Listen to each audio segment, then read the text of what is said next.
আপনি যদি সনাতন বা হিন্দু ধর্মের হয়ে থাকেন তাহলে আমার প্রচার কার্যে সহযোগিতা করবেন, এটুকু প্রার্থনা রইল।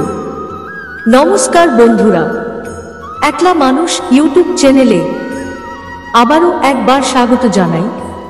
প্রত্যেক দিন সকাল বেলা স্নান করে অবশ্যই এই শব্দটি 3 বার উচ্চারণ করুন। এতে আপনার জীবনের সকল বাধা দূর হবে, অন্যভাবে আপনার সকল মনস্কামনা পূরণ হবে। প্রত্যেক মানুষ চায় যে তার জীবনে আনন্দে ভরে থাকুক, কিন্তু জীবনে দুঃখ, কষ্ট, দারিদ্রতা তাকে ঘিরে ফেলে। এত বিচলিত হওয়ার কোনো কারণ নেই। এমনটা আমাদের সাথে কেন হচ্ছে? কল্যাণের জন্য অনেক নিয়ম বলা আছে, যা পালন করলে মানুষের জীবনে সুখ, সমৃদ্ধি, শান্তি আর আনন্দে ভরে উঠবে। তার মধ্যে একটি নিয়ম হলো বন্ধুরা, মানুষের কিছু কর্ম যা কখনোই করা উচিত নয়। এতে মানুষের জীবনে দোষের পরিণাম ডেকে আনে। যে কোনো কর্ম যা নির্বস্ত্র হয়ে কখনো করা উচিত নয়। তার আগে বন্ধুরা ভিডিওটিতে একটি লাইক করে কমেন্টে জয় শ্রীকৃষ্ণ লিখতে ভুলবেন না। বিষ্ণু পুরাণ অনুসারে মানুষদের এমন কিছু কাজ করা উচিত নয়। তার মধ্যে প্রথম হল, নির্বস্ত্র হয়ে কখনো মানুষদের স্নান করা উচিত নয়। আর এমনটা করে আপনি পাপের ভাগীদার হচ্ছেন। আর এটাই ভগবান শ্রীকৃষ্ণ গোপীদের বলেছিলেন যে নির্যাস নির্বস্ত্র হয়ে স্নান করলে জল দেবতা রুষ্ট হতে পারেন। সেজন্যই ভগবান শ্রীকৃষ্ণ ছোটবেলায় গোপীদের শিক্ষা দিয়েছিলেন।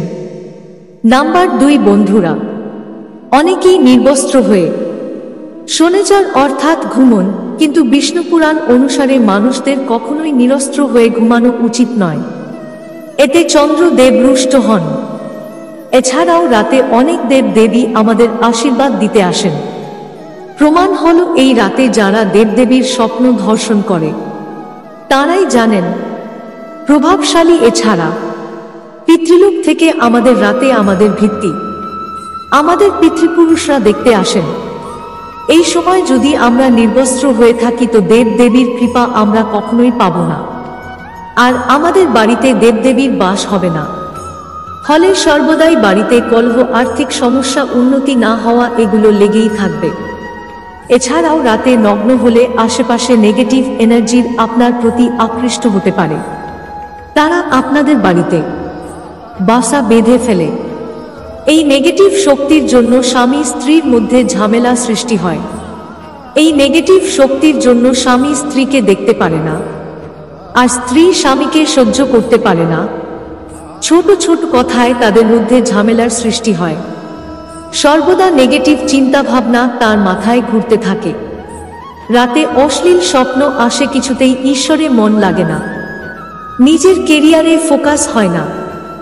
ডিপ্রেশনে নিজের প্রাণ ত্যাগ করার মতো চিন্তাধারা মাথায় ঘুরতে থাকে। এর ফলে বর্তমান সময়ে আত্মহত্যার পরিমাণ বেড়ে গেছে। তাই বন্ধুরা, এর থেকে আমাদের বেরোতে প্রত্যেকদিন অজয়ের পালন করতে হবে। আমাদের শরীরের চারদিকে একটি পজিটিভ এনার্জি সৃষ্টি হবে, যা এটি আপনাদের বাজে চিন্তা ভাবনা সর্বদাই দূর হয়ে যাবে এবং সব সময় প্রচলিত মন থাকবে। যাতেই হাত দেবেন তাতেই সোনা দেখা দেবে। কোনো বাধা আপনাকে আটকাতে পারবে না, আর কোনো নেগেটিভ শক্তি আপনার ক্ষতি করতে পারবে না। চারদিক থেকে আপনি মান সম্মান পাবেন। বোধহয় আমাদের পুরাণে এমন কিছু তথ্য লুকিয়ে রয়েছে যা অনুসরণ করে যে কোনো মানুষ তার দুর্ভাগ্যকে সৌভাগ্যে পরিণত করতে পারে। আমাদের হিন্দু ধর্মে আছে, পুরাণকে অনেক গুরুত্বপূর্ণ মানা হয়েছে। তার মধ্যে একটি পুরাণ হল গরুড় পুরাণ, যার পাঠ সাধারণত মানুষের মৃত্যুর পরে করা হয়, যাতে মানুষের মৃত্যু আত্মা মুক্তিপ্রাপ্ত করে। অনেক তথ্য রয়েছে জানেন। এই গরুড় পুরাণে মানুষের জীবনযাত্রা নিয়ে অনেক তথ্য রয়েছে, যা কলি যুগে মানুষের জন্য অমৃতের সমতুল্য। এই গরুড় পুরাণে মানুষের জন্য কিছু কার্যকে বর্জিত করা হয়েছে, যা করলে মানুষের জীবনে দুর্ভাগ্য নেমে আসে। তো চলুন বন্ধুরা, এবারও আমরা জেনে নিই কোন সে কর্ম যা গরুড় পুরাণে বর্জিত করেছে। নাম্বার 1, মানুষকে সর্বদাই পরিষ্কার পরিচ্ছন্ন জামাকাপড় ধারণ করা উচিত। নইলে তার ভাগ্য নষ্ট হয়ে যেতে পারে। কারণ নোংরা বাড়িতে কখনোই মা লক্ষ্মী প্রবেশ করেন না। এছাড়া নোংরা বাড়িতে নেগেটিভ শক্তিরা বাসা বাঁধে। সেই বাড়িতে দারিদ্রতা লেগেই থাকে। নানা কারণে সে বাড়ি থেকে ধন বাইরে বেরিয়ে যায়। নাম্বার 2, দেরি করে ঘুম থেকে ওঠা। বন্ধুরা, সমস্ত দিনের মধ্যে সবথেকে গুরুত্বপূর্ণ সময় হচ্ছে এই ব্রহ্ম মুহূর্ত।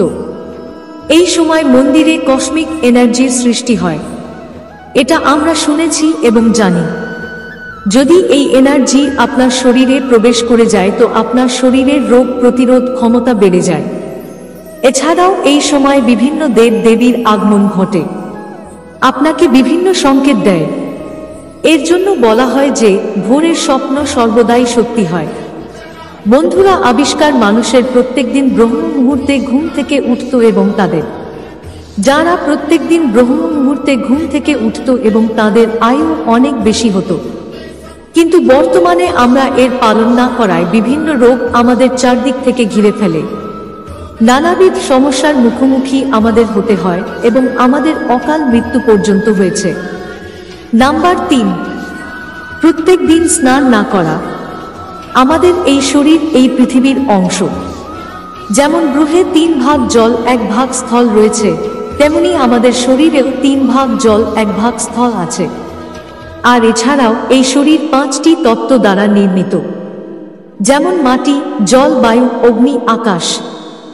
যদি এর মধ্যে একটি তত্ত্ব ডিসব্যালেন্স হয়ে যায় তো আমাদের শরীরে নানা রকম সমস্যা দেখা দেয়।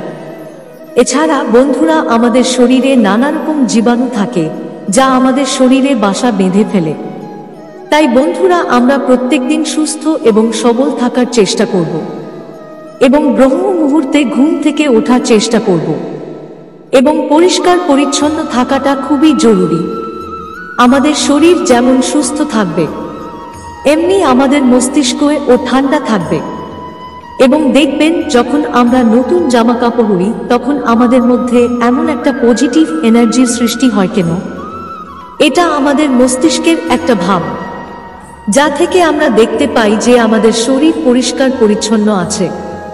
তাই আমাদের চিন্তা ভাবনাগুলো পজিটিভ চিন্তা ভাবনা নিয়ে আমাদের ভালো লাগে, তাই তো এই ছিল আজকের ভিডিও। আর এর লাস্ট আমরা বলবো যে স্নান করে তারপর কি করা উচিত আপনাদের। আজকের এই ভিডিও এখানেই শেষ করছি। যদি ভিডিওটি আপনাদের ভালো লেগে থাকে তাহলে একটি লাইক করতে ভুলবেন না। আবার দেখা হবে পরে আরেকটি ভিডিওতে। ততক্ষণের জন্য ভালো থাকবেন, সুস্থ থাকবেন। জয় শ্রীকৃষ্ণ। ধন্যবাদ।